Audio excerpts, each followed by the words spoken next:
오늘은 누가복음 강의 5번째 시간, 어떻게 찬양하며 기뻐할 것인가 라는 제목으로 하나님 말씀을 증거하도록 하겠습니다. 오늘 성경 보시면 본문의 타이틀에 마리아의 찬가라고 그렇게 기록되어 있죠. 이 찬가라는 것은 아름답게 여겨서 칭송하는 뜻을 가진 노래, 그런 뜻입니다. 마리아는 하나님을 아름답게 여겨 기뻐하며 이 노래를 불렀습니다. 오늘 설교 말씀을 들으면서 저와 여러분들도 찬가를 부르며 기뻐하는 믿음의 성도 다 될 수 있기를 주님의 이름으로 축원합니다.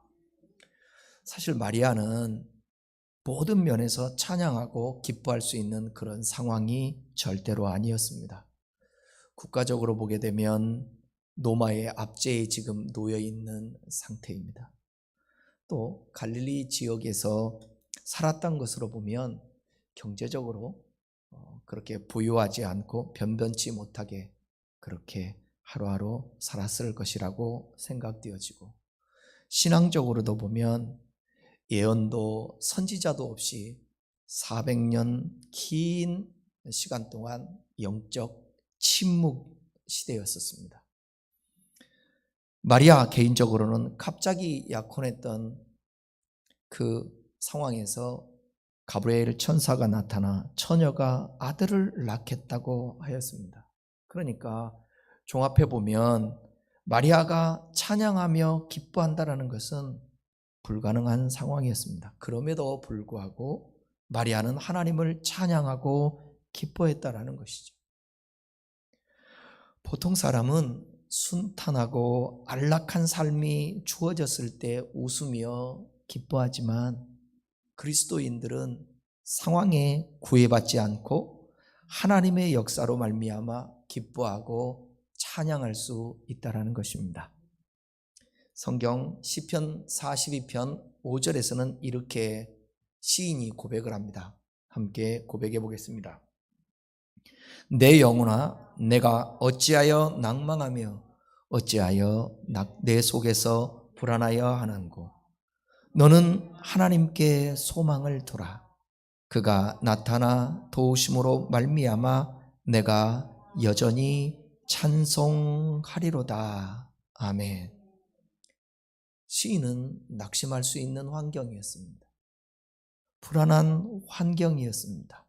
그런데 하나님께 소망을 두고 하나님을 바람으로 말미암아서 오히려 찬양할 수 있었다라는 것이죠. 요즘 모든 것을 포기할 수밖에 없는 M4 세대, M4 시대라고도 합니다. 돈이 우상이 되어 하나님을 대신하고, 돈이 없는 자는 이미 패배가 확정돼서 쓸쓸한 실패자의 인생을 살아갑니다. 대학 하나 못 가면 인생이 실패한 것처럼 사람들이 주변에서 그렇게 생각도 하고 본인도 생각을 합니다. 그래서 신앙이 있다고 하는 사람들까지도 웃지도 못하고 기뻐하지도 못하고, 찬양은 순간뿐이건 잠시 있다가 그 찬양은 사라지기도 하고, 이것이 믿음의 사람들의 모습도 되기도 합니다. 자살률은 치솟고 있고요, 출산율은 바닥을 기고 있고요, 미래에 관한 모든 지표가 하향세 이루고 있는데 찬양은 사치라는 생각까지 들지 않겠습니까? 믿음의 사람들도 여전히 찬양하고 하나님 앞에 항상 기뻐하라고 하였고 범사에 감사하라고 하였지만 그것이 뜻대로 되지 않는 것입니다. 여러분도 말은 안 하지만 속으로 이렇게 생각하지 않겠습니까? 누가 기뻐하고 싶지 않냐고요. 누가 감사하고 싶지 않냐고요. 누가 찬양하며 흥얼거리고 싶지 않냐고요. 안 되니까 문제죠. 맞습니다, 여러분. 뜻대로 안 돼서 문제입니다. 그런데 중요한 것은 뭐냐면, 그런 상황에서 불평하고 원망하고 뒤로 물러나고 포기하고 그러면 문제인데, 그러나 그 상황 속에서도 기도해야 된다는 것 알고 또 기뻐해야 된다는 것 알고 감사하고 찬양해야 되는 것을 안다라는 그 자체가 소망이 있고 가능성이 있다라는 것입니다. 그래서 때로는 우리는 기다려야 되고요. 그러면서 하나님, 나 감사해야 되는데 감사가 잘 안 돼요. 하나님 기뻐하라고 했는데 왜 안 될까요? 그렇게 묻고 하나님의 말씀을 붙들고 씨름하면서 기다려야 됩니다. 그럴 때 하나님께서 어느 순간 깨달음을 주시고 하나님이 감사할 수 있게, 기뻐할 수 있게, 초연할 수 있게 그렇게 만들어 주신다라는 것입니다. 오늘 제가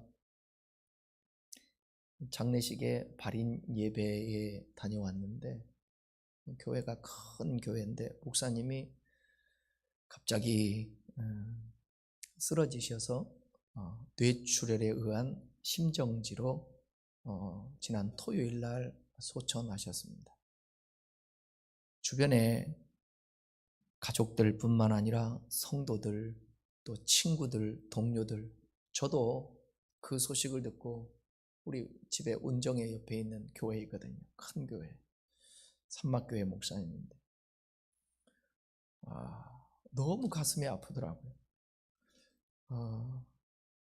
지난 1월 달에도 지나가신다면서 저희 교회를 들렸더라고요.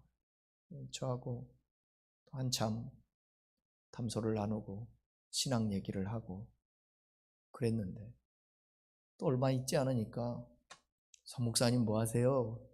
네 목사님 그냥 있습니다. 그랬더니 놀러와요 교회로. 그래서 친구 목사 둘하고 해서 셋이 갔더니 맛있는 식사도 대접해주고 그 다음에 또 성경 얘기 함께 나누면서 좋은 시간 가졌습니다. 그런데 갑자기 그 비보를 제가 들음으로 놀랐어요. 충격을 받았고 오늘 바른 예배 갔는데 그 큰 예배당에 많은 성도들과 지인들이 오고 그래서 예배를 드렸는데 마지막 사모님이 나오셔서 인사를 하시는데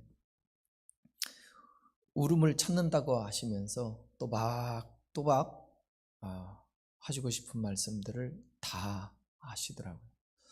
제가 그 모습 보면서 어떻게 저렇게 태어날 수 있을까?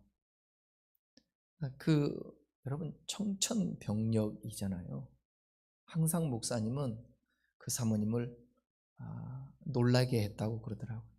그러면서 옆에 관이 있는데 그 얘기를 하더라고요. 지금도 목사님이 나를 깜짝 놀라게 해줬으면 좋겠다고, 일어났으면 좋겠다고. 근데 여러분, 하나님이 부르셔서 그 자리에서 일어날 수도 있지만 주님께서 그냥 데려가시고 받아들일 수밖에 없는데 그것을 이겨내고 모든 순서를 맡으신 분들이 하는 얘기가 뭐냐? 천국에서 지켜볼 수 있고 또 우리도 머지않아 가서 만날 수 있고 그분께서 못다 하신 것 또 하고 계셨던 것 남은 사람들이 이루어진다 하면서 모두 다 아프지만 환송 예배를 드렸습니다. 우리에게 믿음이 없다고 한다면 어찌 그 상황에서 감사할 수 있으며 어찌 그 상황에서 기뻐할 수 있으며 어찌 그 상황에서 찬양할 수 있겠습니까? 생사는 하나님의 주권 아래 있고 사는 것이 복인지 죽는 것이 복인지 인간 편에서는 자꾸 사는 것이 복이라 얘기하지만 하나님 편에서는 주 안에서 죽는 자도 복이 있다고 말씀하고 있습니다. 그래서 초월적인 하나님의 섭리, 하나님의 그 뜻, 하나님의 경륜, 그 행하심을 이해하지 못하면 우리는 절대로 감사하거나 우리는 기뻐하거나 마리아처럼 찬양할 수가 없습니다. 그래서 믿음이 있어야 합니다. 그래서 성경에 대한 믿음으로 이해가 있어야 됩니다. 믿음은 들음에서 나며 들음은 그리스도의 말씀으로 말미암는다고 했으니까 오늘 말씀 들으면서 여러분들도 마리아처럼 찬가를 부르는 그런 삶 될 수 있기를 축원합니다. 오늘 본문 1장 46절 47절을 한번 보겠습니다. 마리아가 이르되 내 영혼이 주를 찬양하며 내 마음이 하나님 내 구주를 기뻐하였음. 이 말씀을 보시면 평행을 이루고 있는 구절인 것을 볼 수가 있죠. 본문을 한번 띄워놔 보세요. 평행을 이룬다라는 것은 같은 구조와 비슷한 단어들이 짝을 이루면서 전달하고자 하는 의미를 풍성하게 해주는 것입니다. 이 노래를 분석해 보면 이렇습니다. 내 영혼과 내 마음이 한 짝을 이루고 있고, 주와 하나님 내 구주가 또 짝을 이루고 있고, 또 찬양한다와 기뻐한다가 짝을 이루고 있습니다. 먼저 마리아는 46절에서 됐어요. 46절에서 내 영혼이, 47절에서 내 마음이라고 하면서 노래를 시작합니다. 영혼이라는 것은 푸시케, 마음이라는 것은 푸뉴마. 인간의 지적, 정서적, 의지적으로 자신의 모든 것을 다하여 하나님을 찬양하겠다라는 것입니다. 그러니까 구약에 우리 출애굽한 이스라엘 백성들에게 신명기 6장 5절에서 이렇게 말씀하셨잖아요. 너는 마음을 다하고 성품을 다하고 힘을 다하여 내 하나님 여호와를 사랑하라. 그 말씀을 마리아는 실천했던 것입니다. 그리고 찬양의 대상을 뭐라고 얘기하느냐? 구주라고 부릅니다. 주라는 호칭은 뭐냐? 하나님의 절대 주권을 가지고 계시는 통치자임을 나타내고, 구주라는 것은 뭐냐? 나를 구할 수 있는 유일한 구원자임을 말하고 있는 것입니다. 그래서 우리가 알 수 있는 것은 뭐냐? 마리아는 주님과 구주의 존재를 믿었다라는 것입니다. 우리의 신앙에서 절대 주권자이신 그분이 나를 구원다라는 그 사실, 그거를 우리가 믿는다는 것이 얼마나 중요한지 모릅니다. 또 보시면 찬양하다와 기뻐하다가 짝을 이루는데, 마리아는 구원자이신 하나님을 찬양하고 기뻐했습니다. 이 단어도 하나의 묶음으로 볼 수 있는데, 여러분, 기뻐한다면요 찬양해야 하고요, 찬양한다면 그 안에 기쁨이 샘솟는다라는 것입니다. 그러니까 기뻐하고 찬양하고, 찬양하면 또 기쁨이 샘솟고, 그렇게 되는 거죠. 우리가 전 인격을 다해 기뻐하고 찬양해야 하는 명백한 이유는 뭐냐? 우리의 하나님, 우리의 구주가 되시기 때문에 그렇습니다. 그분이. 오늘 마리아의 찬가에는 마리아의 신앙 고백이 잘 드러나 있는데, 이 마리아가 기뻐하는, 또 찬양하는 하나님이 어떠한 분이신지 구체적으로 노래하면서 찬양의 이유를 더욱 자세하게 보여주고 있습니다. 먼저 생각할 것은, 마리아는 여종의 비천함을 돌보신 하나님이셨기 때문에 찬양하고 기뻐한다고 말하고 있습니다. 48절을 다 같이 보겠습니다. 그의 여종의 비천함을 돌보셨습니다. 보라, 이제 후로는 만세에 나를 복이 있다 일컬으리로다. 아멘. 52절도 보겠습니다. 52절, 53절도 한번 볼까요? 권세 있는 자를 그 위에서 내리치셨으며 비천한 자를 높이셨고, 줄이는 자는 좋은 것으로 배불리셨으며 부자는 빈손으로 보내셨도다. 48절에 비천하다는 말은 52절에서는 권세 있는 자와 대조되는 개념으로 그렇게 썼습니다. 권세 있는 자는 힘 있는 자를 말하죠.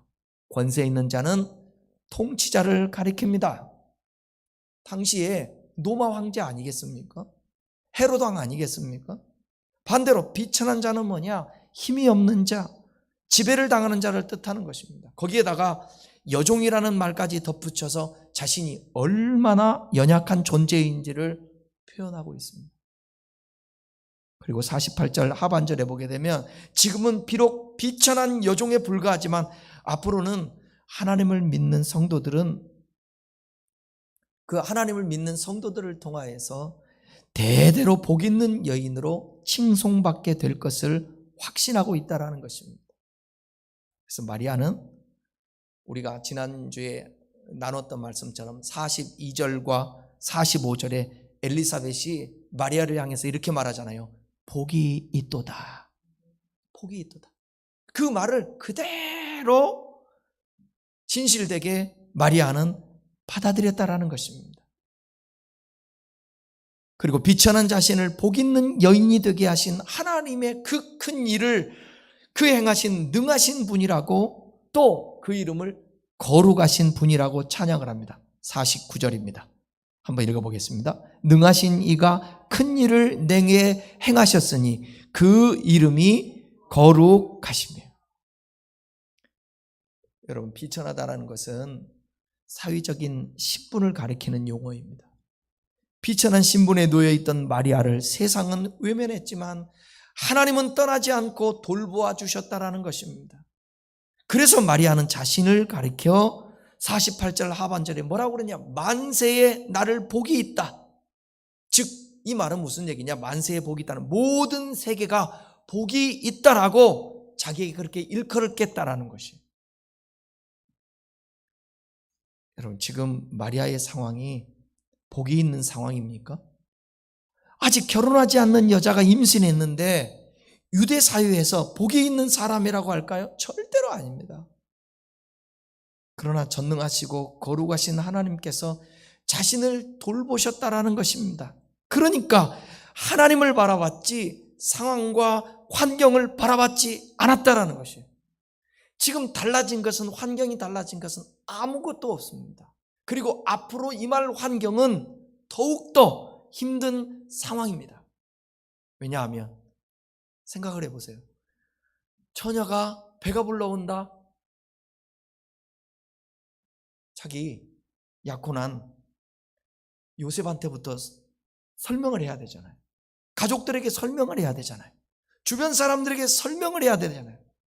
닥칠 그 어려움들을 생각해 보십시오. 어떻게 지금 기뻐하고 어떻게 지금 감사할 수 있겠습니까?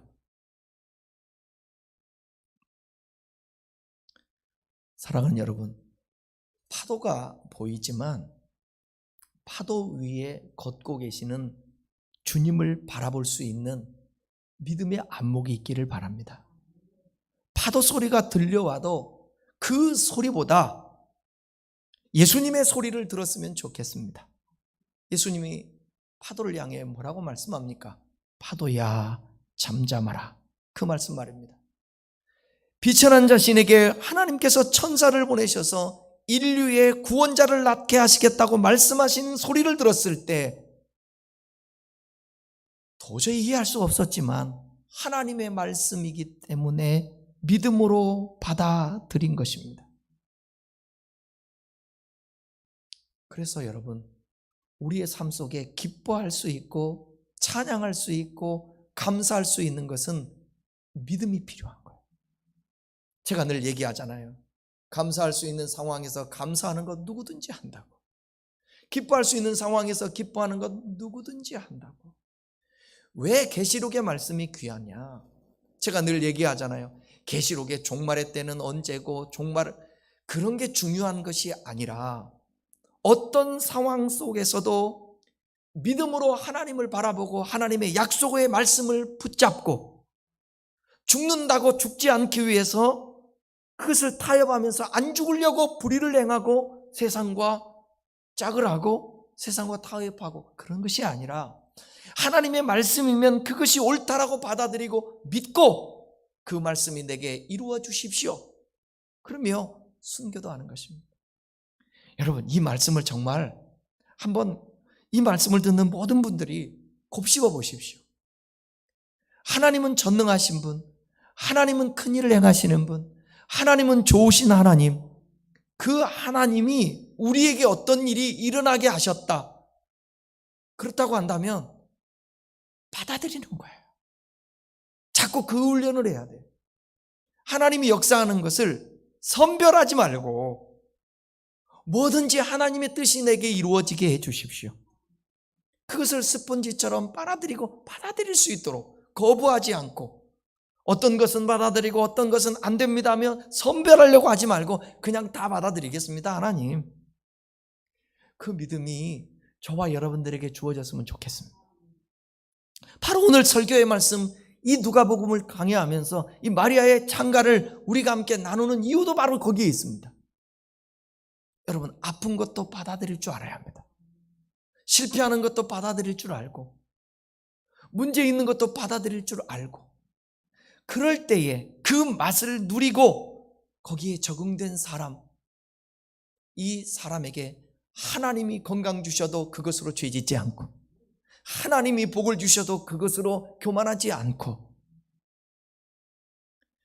하나님의 행하시는 섭리들을 다 흡수하고 받아들일 수만 있다고 한다면, 그래, 하나님의 주권 아래서 되어지는 일이지. 그러니까 마리아가 주라고 고백하는 거예요. 마리아가 믿음으로 다 받아들이는 거예요. 주님이 말씀하셨으니까 아버지가 책임져 주시고 하나님이 인도해 주시겠지. 성령으로 잉태한다고 했는데 배가 불러오고 그 아들을 낳아서 요셉이가 도저히 나는 당신하고 관계한 적이 없는데 난 당신 말을 믿을 수 없겠다 하고 많은 사람들에게 선포하며 돌에 맞아 죽게 된다면 할 수 없는 거 아니냐. 하나님이 말씀하셨으니. 그렇게 맡겼더니 하나님께서 다 작업하셔서 요셉에게 나타나서 말씀하시잖아요. 먼저는 받아들임입니다. 성경에 내려놓고 낮아지고 죽으니까 부활이 있는 거예요. 부활이라는 단어는, 죽음이라는 단어가 없으면 부활이라는 단어는 성립할 수가 없습니다. 다시 말합니다. 파도가 보이십니까? 그 파도만 보지 마시고 그 파도 위를 걷고 계시는 주님을 바라보십시오. 파도 소리만 들려집니까? 그래서 두렵습니까? 자꾸 세상의 소리 때문에 두렵습니까? 그 소리 말고 파도야 잠잠하라 하신 주님의 소리를 들을 수 있기를 바랍니다. 마리아는 주님의 소리를 들었습니다. 그리고 그 말씀을 믿었습니다. 종교개혁자 존 칼빈은 기독교 강요에서 이렇게 말합니다. 자신의 비천함을 아는 만큼 하나님의 은혜를 안다. 얼마나 마리아가 자기가 비천한 난데 어떻게 하나님이 나타나셔서 천사로 나타나 말씀하시고 그 말씀이 자기를 통해서 이루어진다라고, 이걸 은혜로 생각했던 것입니다. 죄인인 비천한 저와 여러분은 주님께서 구원하시고 돌보시는 하나님의 은혜를 덧입은 자들입니다. 그러니까 어찌 찬양하고 기뻐하지 아니할 수가 있겠습니까? 그 은혜에 잠길 수 있기를 바랍니다. 세상 모두가 나를 외면한다 할지라도 나의 곁을 떠나지 아니하시고 늘 언제나 우리를 돌보시는 그 하나님을 기뻐하고 찬양할 수 있기를 바랍니다. 성경에 보게 되면 여호와 하나님께서 방주에 있을 때에 노아를 뭐라고 했다고 그랬어요? 권념하사 그랬어요. 권념하사. 권념하사. 이 말은 다른 말로 얘기하면 기억하사. 이 말을 또 다른 말로 하면 뭐냐? 돌아보사, 돌보시사, 그런 거예요. 근데 광야에서 여러분 출애굽했잖아요. 출애굽을 해서 가나안 땅까지 인도하시는데 하나님께서 그 백성들을 돌보십니다. 저와 여러분을 하나님이 죄악에서 구원하셔서 저 하나님 나라로 인도하기까지 지금의 삶이 광야인데 하나님이 저와 여러분들을 돌보세요, 안 돌보세요? 뭘로 돌보세요?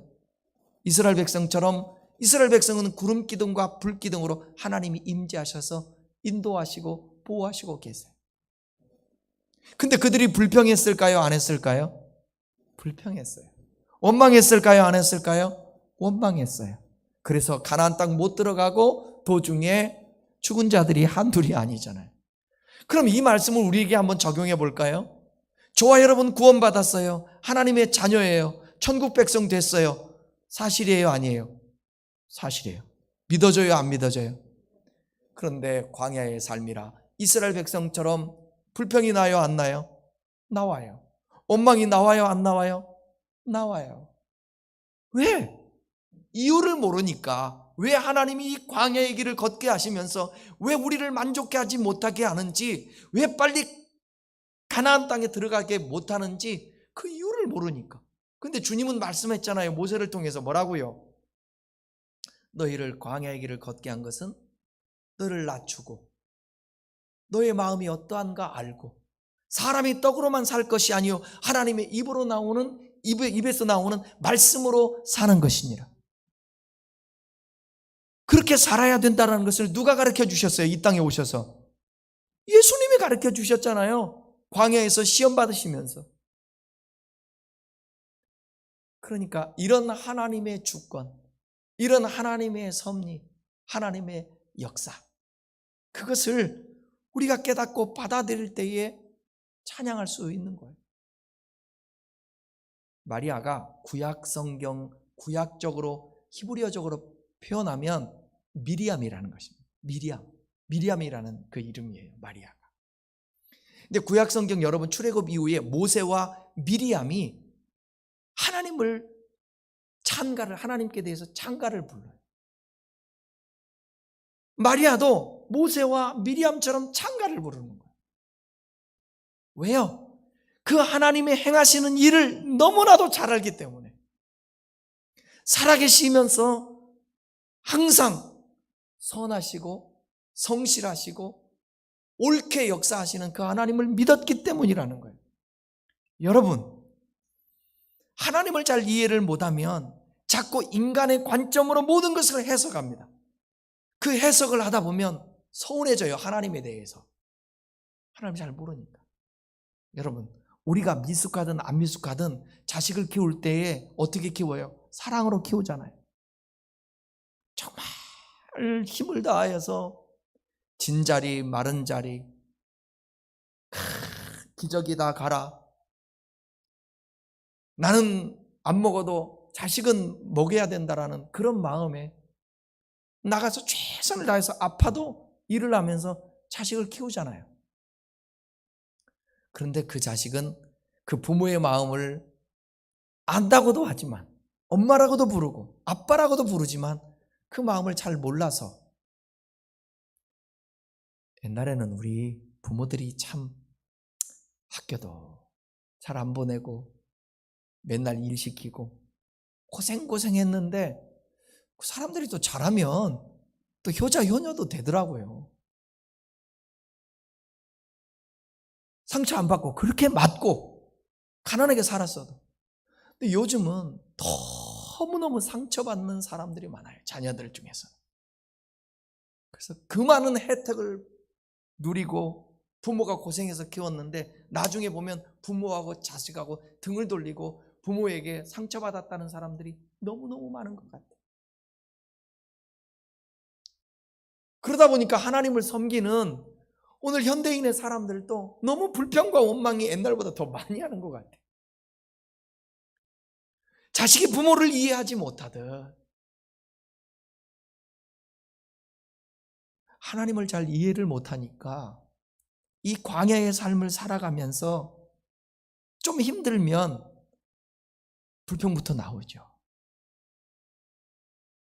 하나님은 저와 여러분들을 정말 온전한 믿음의 사람 되게 하기 위해서, 그리고 그렇게 한 다음에 영원한 끝도 없는 우리에게 기쁨과 영생의 생명 하나님 나라를 주기 위하여 잠깐의 시간들을 때로는 훈련도 하신다라는 것입니다. 그리고 이해할 수 없는 일들이 벌어져요. 그럼에도 불구하고 아멘, 네, 아멘, 할렐루야. 보이는 것은 잠깐이잖아요. 보이지 않는 것들을 위해서 보이는 세계 속에서 이해가 가지 않아도 사도 바울도 믿음의 종이었던 사도 바울도 완전히 다 이해할 수 없었어요. 제가 그 얘기했죠. 하나님을 다 이해할 수 있다면 그분이 어떻게 하나님이시냐고요. 초월자이신 하나님에 대해서 그분이 가시는 다 알 수 없어요. 그래서 우리는 믿음으로 받아들이고 맡기기도 하고 책임져 주세요 하기도 하고 순종하겠습니다 하고 따라가는 것입니다. 아브라함처럼. 갈 바를 알지 못하고 순종하고 가잖아요. 근데 그 순종은 완벽한 순종이 아닌 것을 아시기에 하나님 아들 모리아 산에 가서 바치라 하잖아요. 그래서 가서 바치잖아요. 이해할 수 없지만 나중에 여러분 우리 2000년 지난 이후에 알잖아요. 모리아 산에 그 이삭은 바로 아브라함은 하나님을 상징하고 모리아 산에 이삭은 예수님을 상징하는구나. 그러면서 여러분 생각해 보세요. 그 인간을 향한 하나님 아버지의 마음, 아브라함이 얼마나 힘들까, 고통스러울까, 그것을 알게 하시는 거예요.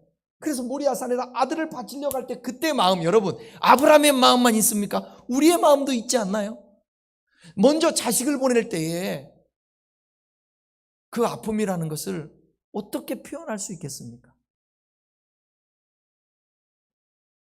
근데 하나님 아버지가 하나님 아버지 당신은 내 마음 모를 거예요.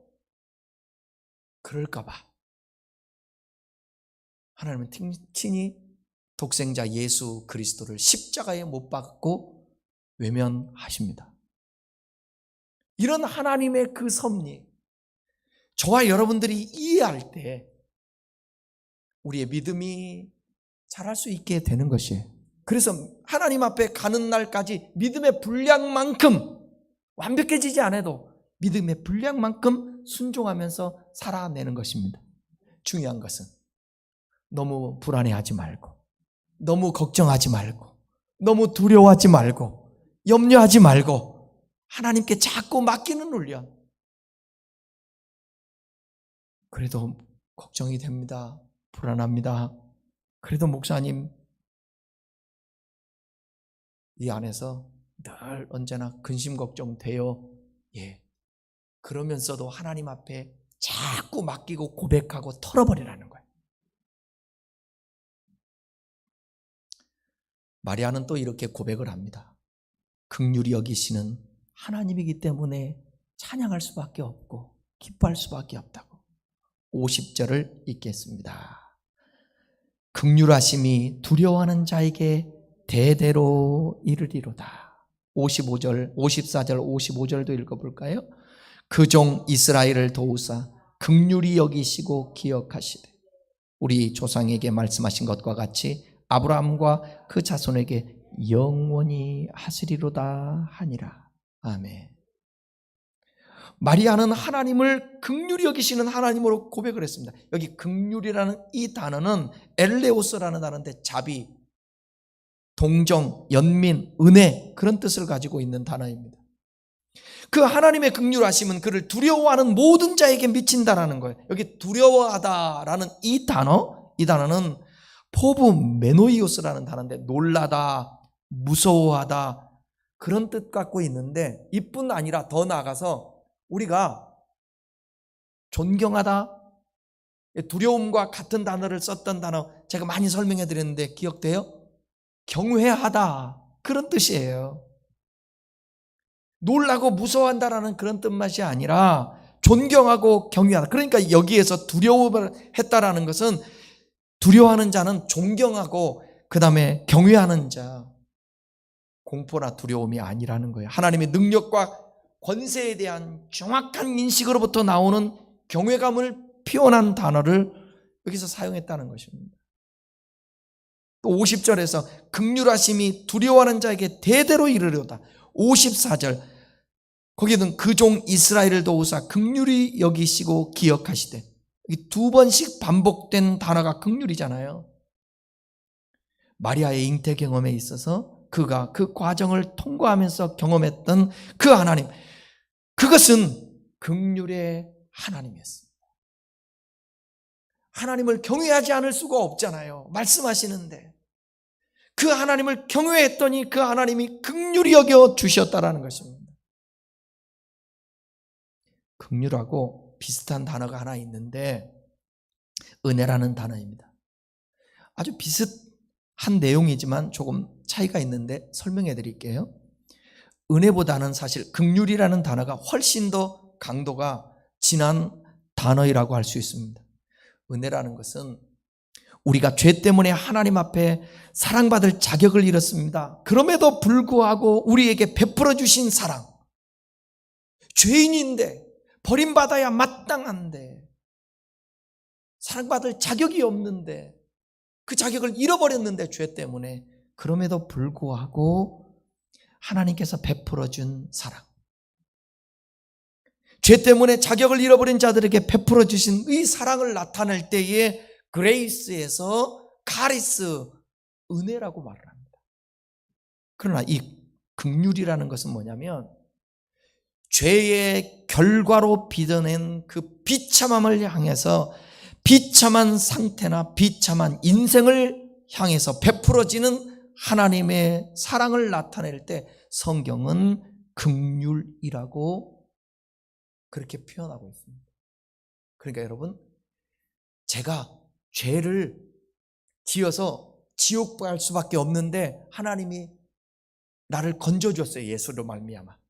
그것을 은혜라고 얘기하고, 근데 내가 죄를 지었어요. 그 죄를 지음으로 말미암아서 다른 고통을 당하는 거예요.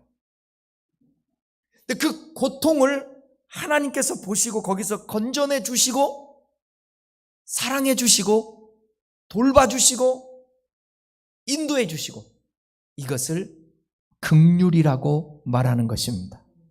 그러니까 저와 여러분이 은혜도 받고 긍휼하심도 입으니 얼마나 큰 축복입니까? 하나님 이렇게 말씀하지 않아요.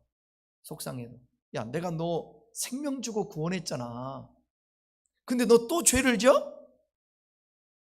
그러면서 심판하고 내리치시는 하나님이 아니라, 구원했는데 자식이 마치 탕자처럼 자기 마음대로 살다가 실패하고 다 잃어버려도 품어주셨던 그 아버지처럼 하나님도 우리가 거듭났음에도 불구하고 또 죄짓고 죄로 말미암아 피투성이가 됐는데 그 상황 끝에 찾아오셔서 손 내미시는, 그게 긍휼이라는 거예요.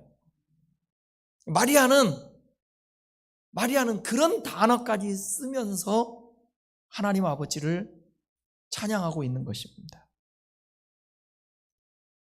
또 누가복음 51장 53절 한번 읽어보겠습니다.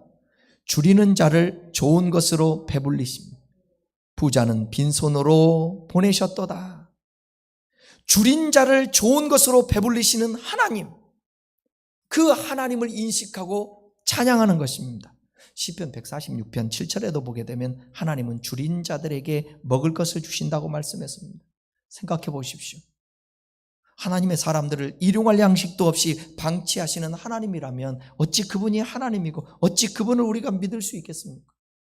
또 영적으로 줄이고 목말라 하는데 나몰라라 하나님이라면 어찌 그분이 우리가 섬겨야 될 신 하나님이 될 수 있겠습니까? 저는 육적으로 줄일 때 하나님이 먹여주셨던 것을 경험합니다. 영적으로 줄이고 목말라 할 때에 하나님이 저를 충만케 하셨던 것을 경험했습니다.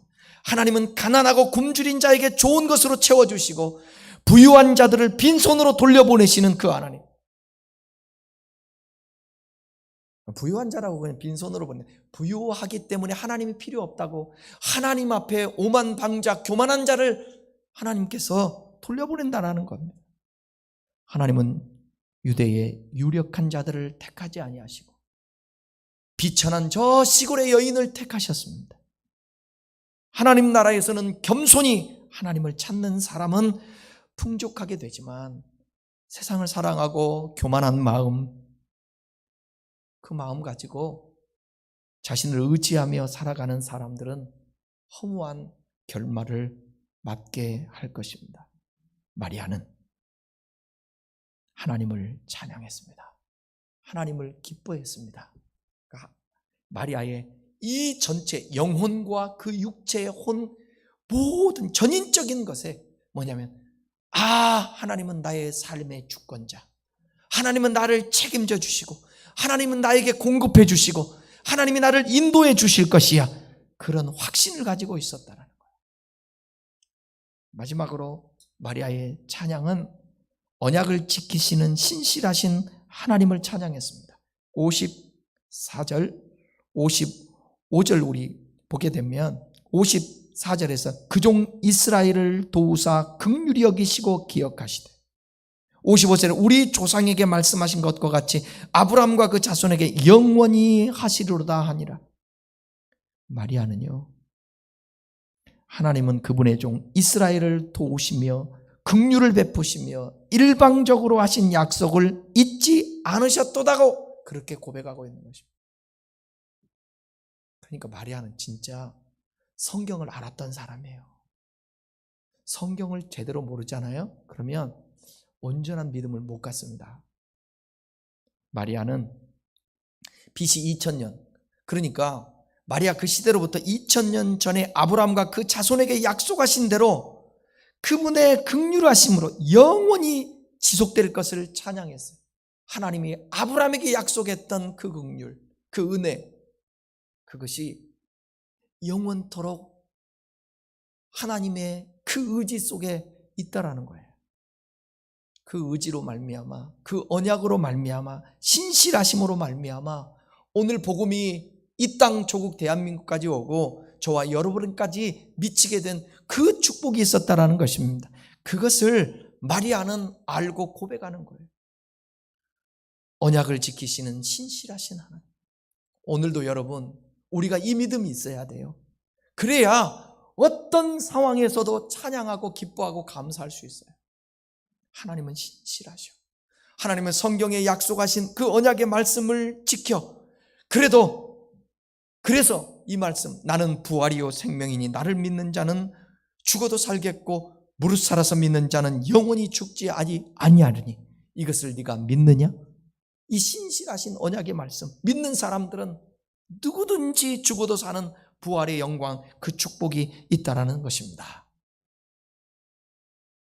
결론입니다.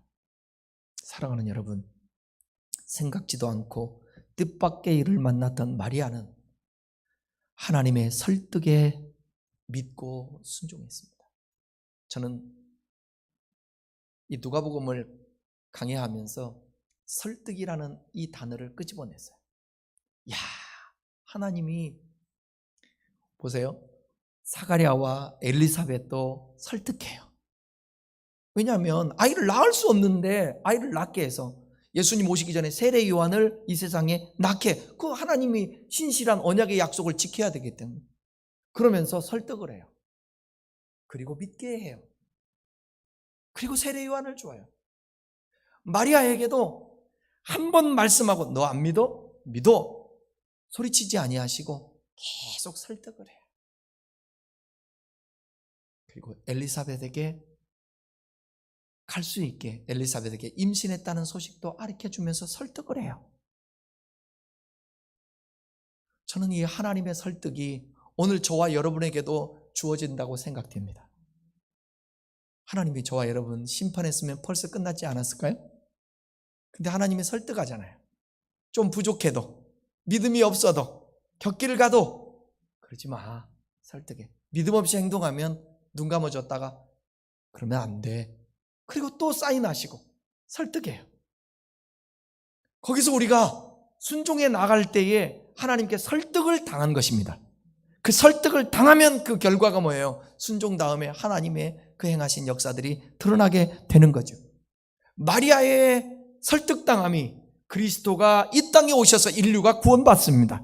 저와 여러분이 하나님께 설득을 당하고 순종하게 되면 하나님의 행하시는 일들이 드러나게 되는 것입니다. 그리고 상황과 환경보다 주님의 행하심을 믿고 찬양을 했다라는 것, 오늘 마리아를 통하여서 우리가 본받을 점입니다. 우리도 이 마리아처럼 하나님을 경외하며 살았으면 좋겠습니다. 하나님을 찬양하고 기뻐하는 삶을 살 수 있기를 주님의 이름으로 축원합니다. 오늘도 주님 앞에 기도하는 것입니다. 하나님, 저 찬양할 수 있게 해주세요. 저 하나님을 기뻐할 수 있게 해주세요. 마리아의 찬가만 아니라 내 이름의 찬가, 성종성의 찬가도 있게 해 주시옵소서. 그렇다면 저와 여러분들이 신앙생활을 하면서 하나님을 경험하며 신앙을 고백할 수 있는 신앙 고백이 있어야만이 하나님을 찬가를 부르며 그분을 높여드릴 수 있습니다.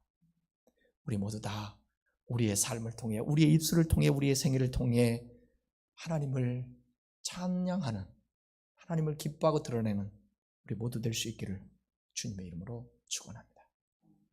기도하겠습니다.